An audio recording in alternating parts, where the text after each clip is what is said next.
जय श्री कृष्णा। भगवान श्री कृष्ण की कृपा सदा आप सब पर बनी रहे। आज सुनिए आगे की कथा।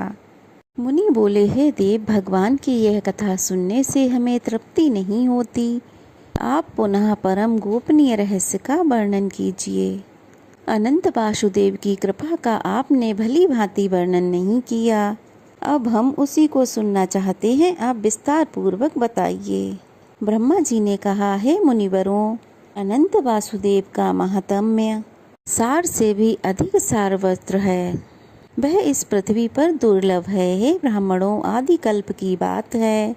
मैंने देव शिल्पियों में श्रेष्ठ विश्वकर्मा जी को बुलाकर कहा कि तुम पृथ्वी पर भगवान वासुदेव की शिलामयी प्रतिमा बनाओ, जिसका दर्शन करके इंद्र आदि देवता और मनुष्य भक्ति पूर्वक भगवान की आराधना करें और उनकी कृपा से निर्भय होकर रहें। मेरी बात सुनकर विश्वकर्मा ने तुरंत ही एक सुंदर और सुदृढ़ प्रतिमा बनाई, जिसके हाथों में शंख, चक्र, गदा और पद्म शोभा पा रहे थे।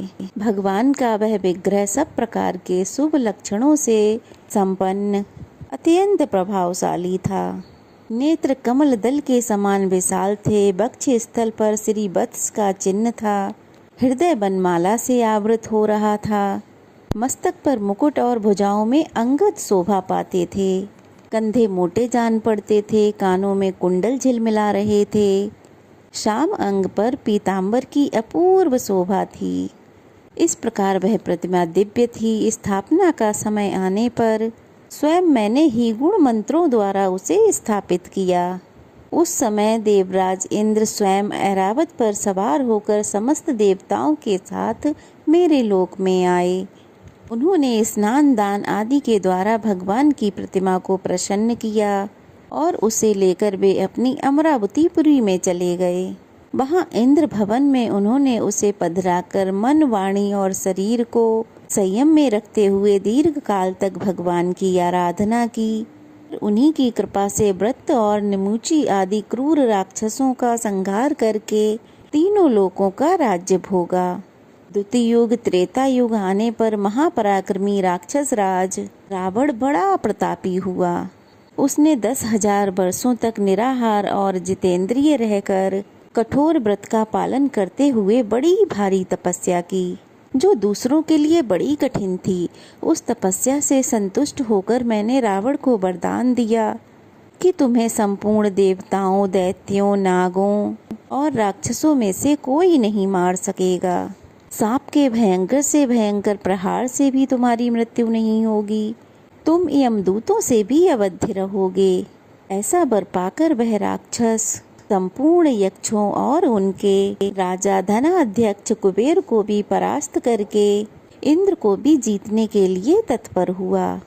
उसने देवताओं के साथ बड़ा भयंकर युद्ध किया। उसके पुत्र का नाम मेघनाथ था। मेघनाथ ने इंद्र को जीत लिया, इसलिए वह इंद्रजीत नाम से प्रसिद्ध हुआ। इसके बाद बलवान रावण ने अमरावती में प्रवेश करके देवराज इंद्र के भवन में भगवान वासुदेव की सुंदर प्रतिमा देखी, जो अंजन के समान श्याम वर्ण और समस्त शुभ लक्षणों से युक्त थी। वह प्रतिमा समस्त मनोवांछित फलों को देने वाली थी। रावण ने यहाँ रखे ढेर के ढेर रत्नों को तो छोड़ दिया, किंतु उस प्रतिमा को तुरंत ही पुष्पक विमान से लंका में भेज दिया। वहाँ रावण के छोटे भाई धर्मात्मा विभीषण नगराध्यक्ष थे। वो सदा भगवान नारायण के भजन में लगे रहते थे। देवराज की भूमि से आई हुई उस दिव्य प्रतिमा को देखकर उनके शरीर में रोमांच हो आया। उन्हें बड़ा आश्चर्य हुआ। विभीषण ने मस्तक झुकाकर हाथ जोड़कर भगवान को प्रणाम किया और कहा, आज मेरा जन्म सफल हो गया प्रभु। आज मेरी तपस्या का फल मुझे मिल गया। ऐसा कहकर धर्मात्मा विभीषण बारंबार भगवान को प्रणाम करके अपने बड़े भाई के पास गए और हाथ जोड़कर कहने लगे, राजन, वह प्रतिमा मुझे देकर आप मुझ पर कृपा कीजिए। मैं उसकी आराधना करके भवसागर से पार होना चाहता हूँ। भाई की बात सुनकर रावण कहने लगा, वीर, तुम प्रतिमा ले लो, मैं उसे लेकर क्या करूँगा। मैं तो ब्रह्मा जी की आराधना करके तीनों लोकों पे विजय पा रहा हूँ। विभीषण बड़े बुद्धिमान थे। उन्होंने वह कल्याणमयी प्रतिमा ले ली और उसके द्वारा 108 वर्षों तक भगवान विष्णु की आराधना की। इससे उन्होंने अणिमा आदि 8 सिद्धियों के साथ अजर अमर रहने का वरदान प्राप्त कर लिया।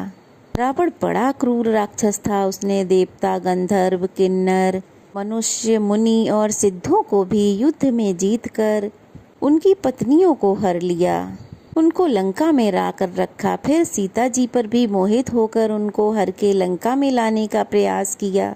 श्री राम के सम्मुख जाने में उसे भय लगता था, इसलिए मारीच को सोने के मृग के रूप में भेजकर उन्हें आश्रम से दूर हटा दिया और सीता जी को हर लिया।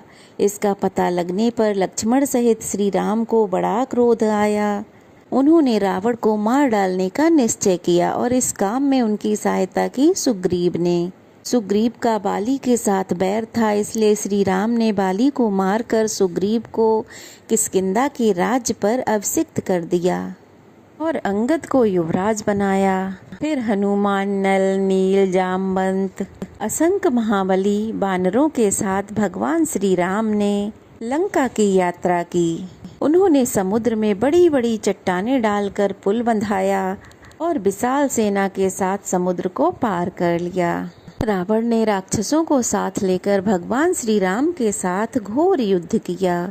परम पराक्रमी श्री रघुनाथ ने महोदर, पृष्ठ, निकुंभ, कुंभ, नरांतक, हिमांतक, अलाठ्य, माल्यवान, इंद्रजीत, कुंभकर्ण और रावण को मारकर भगवान ने विदेह कुमारी सीता जी को अग्नि परीक्षा के द्वारा शुद्ध प्रमाणित किया और विभीषण को राज्य देकर भगवान वासुदेव की प्रतिमा को साथ लेकर वे पुष्पक विमान पर विराजमान हो गए और अनायास ही पूर्वजों द्वारा पालित अयोध्या नगरी में जा पहुँचे।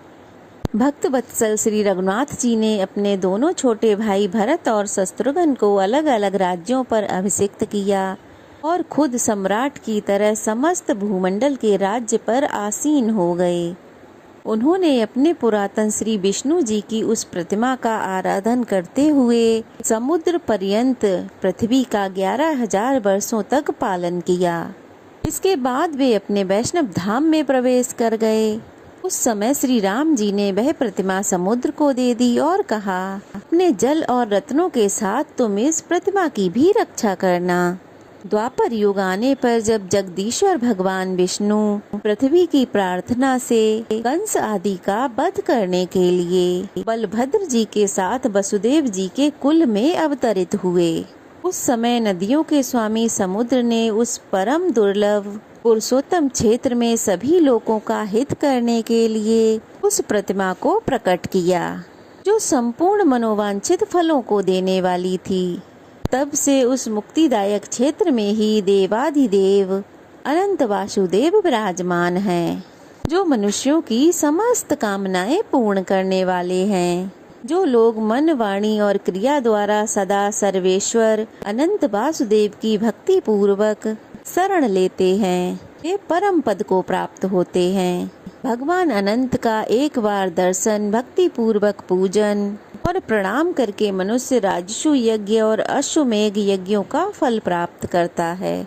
वह समस्त भोग सामग्रियों से संपन्न छोटी छोटी घंटियों से सुशोभित सूर्य के समान तेजस्वी और इच्छा अनुसार चलने वाले विमान से वैकुंठ धाम में जाता है। उस समय दिव्यांगनाएं उसकी सेवा में रहती हैं और गंधर्व उसके यश का गान करते हैं। वह अपने साथ कुल की 21 पीढ़ियों का भी उद्धार कर देता है। मुनिवरों, इस प्रकार मैंने भगवान अनंत के संबंध में कुछ बातें बताईं। कौन ऐसा मनुष्य है जो 100 वर्षों में भी उनके गुणों का वर्णन कर सके। इस प्रकार मनुष्यों को भोग और मोक्ष देने वाले परम दुर्लभ पुरुषोत्तम क्षेत्र में अनंत वासुदेव के महात्म्य का वर्णन किया गया। पुरुषोत्तम क्षेत्र में शंख, चक्र, गदा, पद्म और पीताम्बर धारण करने वाले कमल नयन भगवान श्री कृष्ण विराजमान हैं, जिन्होंने कंस और केसी का संहार किया था। जो लोग वहां देव दानव वंदित श्री कृष्ण, बलभद्र और सुभद्रा जी का दर्शन करते हैं, वे धन्य हैं। भगवान श्री कृष्ण तीनों लोकों के स्वामी हैं तथा संपूर्ण अभीष्ट वस्तुओं के दाता हैं। जो सदा उनका ध्यान करते हैं वे निश्चय ही मुक्त हो जाते हैं। जो सदा श्री कृष्ण में अनुरक्त रहते हैं, रात को सोते समय श्री कृष्ण का चिंतन करते हैं और फिर सोकर उठने के बाद श्री कृष्ण का स्मरण करते हैं, वे शरीर त्यागने के बाद श्री कृष्ण में ही प्रवेश करते हैं। ठीक वैसे ही जैसे मंत्रोच्चारण पूर्वक होम किया हुआ हविष्य अग्नि में लीन हो जाता है। इसलिए मुनिवरों, मोक्ष की इच्छा रखने वाले पुरुषों को पुरुषोत्तम क्षेत्र में सदा यत्न पूर्वक कमल नयन श्री कृष्ण का दर्शन करना चाहिए। जो मनीषी पुरुष शयन और जागरण काल में श्री कृष्ण, बलभद्र और सुभद्रा जी का दर्शन करते हैं, वे श्री हरि के धाम में जाते हैं। जो हर समय भक्ति पूर्वक पुरुषोत्तम श्री कृष्ण, रोहिणी नंदन बलभद्र और सुभद्रा देवी का दर्शन करते हैं, वे भगवान विष्णु के लोक को जाते हैं। जो वर्षा के 4 महीनों में पुरुषोत्तम क्षेत्र के भीतर निवास करते हैं, उन्हें सारी पृथ्वी की तीर्थ यात्रा से भी अधिक फल मिलता है। जो इंद्रियों को जीतकर, क्रोध को वशीभूत करके सदा पुरुषोत्तम क्षेत्र में ही निवास करते हैं, वे तपस्या का फल पाते हैं। मनुष्य अन्य तीर्थों में 10,000 वर्षों तक तपस्या करके जो फल पाता है, उसे पुरुषोत्तम क्षेत्र में एक ही मास में प्राप्त कर लेता है। तपस्या, ब्रह्मचर्य पालन और आसक्ति त्याग से जो फल मिलता है, उसे मनीषी पुरुष वहाँ सदा ही पाते रहते हैं। सब तीर्थों में स्नान दान करने का जो पुण्य फल बताया गया है, वह मनीषी पुरुषों को यहाँ सर्वदा प्राप्त होता है। विधि पूर्वक व्रत सेवन और नियमों के पालन से जो फल मिलता है, उसे वहाँ इंद्रिय संयम पूर्वक पवित्रता से रहने वाला पुरुष प्रतिदिन प्राप्त करता है। तरह तरह के यज्ञों से जो फल मनुष्यों को मिलता है, वह जितेंद्रिय पुरुष को वहाँ प्रतिदिन मिल जाता है। जो पुरुषोत्तम क्षेत्र में कल्प वृक्ष के पास जाकर शरीर त्याग करते हैं, निसंदेह मुक्त हो जाते हैं। जो मनुष्य बिना इच्छा के भी वहाँ प्राण त्याग करता है, वह दुख से मुक्त होकर तुरंत मोक्ष प्राप्त कर लेता है। कीड़े पतंगे तथा पशु पक्षियों की योनियों में पड़े हुए जीव भी वहाँ देह त्याग करने पर परम गति को प्राप्त करते हैं। जो मनुष्य श्रद्धा पूर्वक एक बार ही भगवान पुरुषोत्तम का दर्शन कर लेता है, वह सहस्त्रों पुरुषों में उत्तम है। भगवान प्रकृति से परे और पुरुष से भी उत्तम है, इसलिए वे वेद पुराण तथा इस युग में पुरुषोत्तम कहलाते हैं। जो पुराण और वेदांत में परमात्मा कहे गए हैं, वे ही संपूर्ण जगत का उपकार करने के लिए पुरुषोत्तम रूप से विराजमान हैं। पुरुषोत्तम क्षेत्र के भीतर मार्ग में, शमशान भूमि में, घर के मंडप में, सड़कों और गलियों में, जहाँ कहीं भी इच्छा या अनिच्छा से शरीर त्याग करने वाला मनुष्य मोक्ष का भागी होता है। पुरुषोत्तम तीर्थ के समान न किसी तीर्थ का महात्म्य हुआ है और न ही होगा। मैंने उस क्षेत्र के गुणों का एक अंश मात्र यहाँ बताया है। कौन पुरुष 100 वर्षों में भी उसके समस्त गुणों का वर्णन कर सकता है। हे मुनिवरों, अगर तुम सनातन मोक्ष पाना चाहते हो तो आलस्य छोड़कर उस परम तीर्थ में निवास करो। व्यास जी कहते हैं, अव्यक्त जन्मा ब्रह्मा जी का यह वचन सुनकर मुनियों ने वहाँ फिर निवास किया और परम पद प्राप्त कर लिया। हे ब्राह्मणों, अगर आप भी मोक्ष प्राप्त करना चाहते हो तो परम उत्तम पुरुषोत्तम क्षेत्र में निवास करो। व्यास जी कहते हैं, मुनिवरों, पुरुषोत्तम क्षेत्र संपूर्ण जीवों के लिए सुखदायी है। वह धर्म, अर्थ, काम और मोक्ष चारों पुरुषार्थों का फल देने वाला है। उस तीर्थ में कंडू नाम के एक महातेजस्वी मुनि रहा करते थे, जो परम धार्मिक, सत्यवादी, जितेंद्रिय और समस्त प्राणियों के हित में तत्पर रहने वाले थे। उन्होंने इंद्रियों को जीतकर क्रोध पर अधिकार प्राप्त कर लिया था। वे वेद वेदांगों के पारंगत विद्वान थे और भगवान पुरुषोत्तम की आराधना करके उत्तम सिद्धि प्राप्त कर चुके थे। उनके सिवा और भी बहुत से मुनि वहाँ उत्तम व्रत का पालन करते हुए सिद्ध हो चुके थे।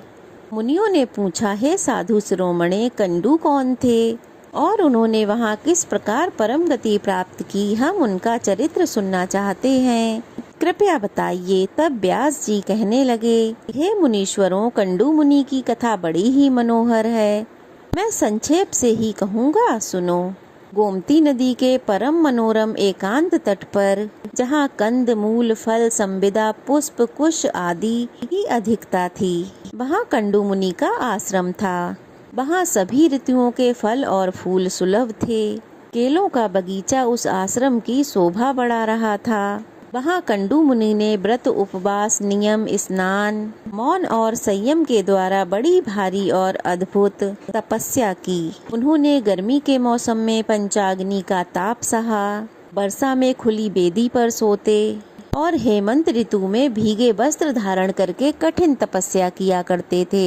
मुनि की तपस्या का बढ़ता हुआ प्रभाव देखकर देवता, गंधर्व, सिद्ध और विद्याधरों को बड़ा भय हुआ, बड़ा आश्चर्य हुआ। वे कहने लगे, इनका तो महान धैर्य अद्भुत है।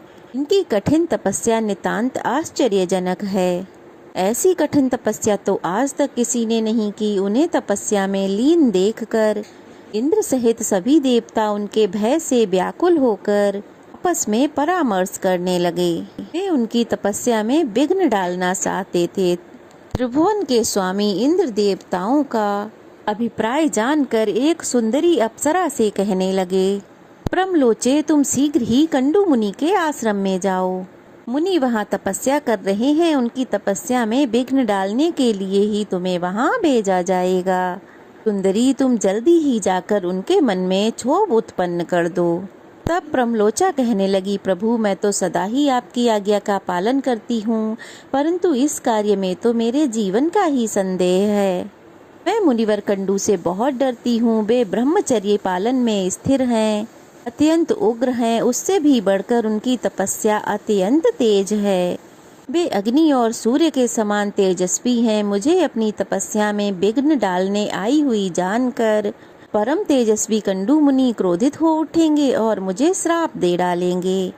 यह सुनकर देवराज इंद्र ने कहा, सुंदरी, मैं कामदेव, ऋतुराज बसंत और दक्षिण समीर को तुम्हारी सहायता में देता हूँ। इन सब के साथ उस स्थान पर जाओ जहाँ वे महामुनि रहते हैं। इंद्र का यह कथन सुनकर मनोहर नेत्रों वाली प्रमलोचा कामदेव आदि के साथ आकाश मार्ग से कंडू मुनि के आश्रम में गई। वहां पहुंचकर उसने एक बहुत ही सुंदर वन देखा। तीव्र तपस्या में लगे हुए महामुनि कंडू आश्रम में ही दिखाई दिए। प्रमलोचा और कामदेव आदि ने देखा, वह वन नंदन के समान रमणीक था। सभी ऋतुओं में खिलने वाले पुष्प उसकी शोभा बढ़ा रहे थे। तरह तरह के पक्षी वृक्षों पर बैठकर अपनी सुंदर वाणी से उस वन को मुखरित कर रहे थे। अप्सरा ने बारी बारी से पूरे वन का निरीक्षण किया। उस परम मनोहर कानन की शोभा देखकर उसके नेत्र आश्चर्यचकित हो उठे। उसने वायु, कामदेव और बसंत से कहा, अब आप लोग मेरी अलग अलग सहायता करें। उन्होंने बहुत अच्छा कहकर अपनी स्वीकृति दे दी। तब प्रमलोचा बोली, अब मैं मुनि के पास जाऊंगी, जो इंद्री रूपी अश्वों से जुटे हुए देह रूपी रथ के सारथी बने हुए हैं। उन्हें आज काम बाण से आहत करके ऐसी दशा को पहुंचा दूंगी कि मन रूपी बागडोर उनके काबू से बाहर हो जाएगी। इस प्रकार मैं उन्हें अयोग्य सारथी सिद्ध करके दिखाऊंगी। ऐसा कहकर प्रमलोचा उस जगह की ओर चल दी जहाँ वह मुनि रहा करते थे। मुनि की तपस्या के प्रभाव से वहाँ के हिंसक जीव भी शांत हो गए थे। नदी के किनारे जहाँ कोयल की मीठी तान सुनाई देती थी, वह ठहर गई। थोड़ी देर तक तो प्रमलोचा वहाँ खड़ी रही, फिर उसने मधुर संगीत छेड़ दिया। उसी समय बसंत ने भी अपना पराक्रम दिखाया। समय नहीं होने पर भी समस्त कानन में मधुर ऋतु की मनोहर शोभा छा गई। इसके आगे जो कुछ भी हुआ उसका वृतांत आप लोग अगले अध्याय में जरूर सुनिएगा। जय श्री कृष्णा। तो आज की कथा कैसी लगी कमेंट बॉक्स में बताइएगा। अच्छी लगी हो तो वीडियो को लाइक कीजिए, शेयर कीजिए और अगर नए हैं तो चैनल को सब्सक्राइब कीजिए। चलिए फिर मिलते हैं, तब तक के लिए जय श्री कृष्णा।